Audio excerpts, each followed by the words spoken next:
I want to welcome you to the 46th Annual March for Life, the largest annual human rights demonstration in the world. When I found out 1/3 of my generation was wiped out through abortion, it made me feel like desolate. It's not right that the only generation to not know that suffering is the one wiping out the next generation. And we will march until that darkness is banished forever and all of our children can stand together. I was very much into the right of a woman to choose what she wants to do with her body until I heard my son's heartbeat. From that point on, there's no going back. Well, I believe the sanctity of life. If you've ever had a child and you have birthed that child and you've counted their 10 fingers and their 10 toes, and you recognize at that instant that this is a creature created by God, how could you ever consider ending the birth of that child? This became an issue to me when it became a political issue in the late 1970s. It struck me that abortion was immoral. Therefore, it was unjust, and my consciousness was raised by it. I became pro-life. Ronald Reagan said something amazing that had an impact on me. He said, "I notice the only people who are for abortion have already been born." Now, does that make sense or what? It had quite an impact on me. 90% of women who receive a prenatal diagnosis of Down syndrome opt abortion, and that's a devastating statistic for our country. Research is so important, and that's a big part of what we do at Iowans for Life is we share information and we educate Iowans on this important issue of life. I've been raised pro-life and never really looked back on it.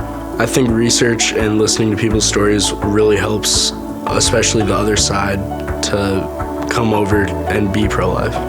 The Declaration of Independence guarantees the right to life, liberty, and the pursuit of happiness, so we must defend life.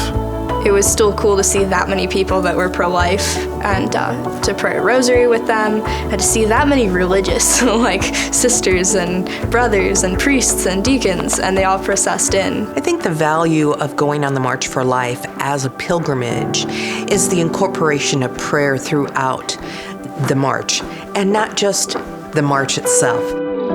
Those opportunities, all led by the youth, brings it back to what is the root and the importance of any position that we take, and that is that it is rooted in Christ. It was quite a pilgrimage to go to this event because we're going from Des Moines, Iowa to Washington, D.C. in winter. It's cold, it's unpleasant. It was exciting to be surrounded by hundreds of thousands of people who loved a human being from conception and who loved God. It was a very faith-filled audience of people who were on fire for this cause. Oftentimes we feel alone in the pro-life movement, not when you go to the March for Life, when you're surrounded by 500,000 people that feel the same way as you do, that life is important and life is valuable. To see youth who believed in women and believed in helping women, but also believed in saving children, involved in the community, and Iowans for Life is one way to do that. They not only go to the Capitol and talk to our politicians, but they also have a booth at the Iowa State Fair, and they're always looking for volunteers.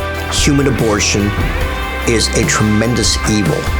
We can't sit in the sidelines. We need more good men and good women to step forward to help stem the tide of evil. People of all different faith backgrounds, all ages, all denominations, all coming together for this one cause, the sanctity of life.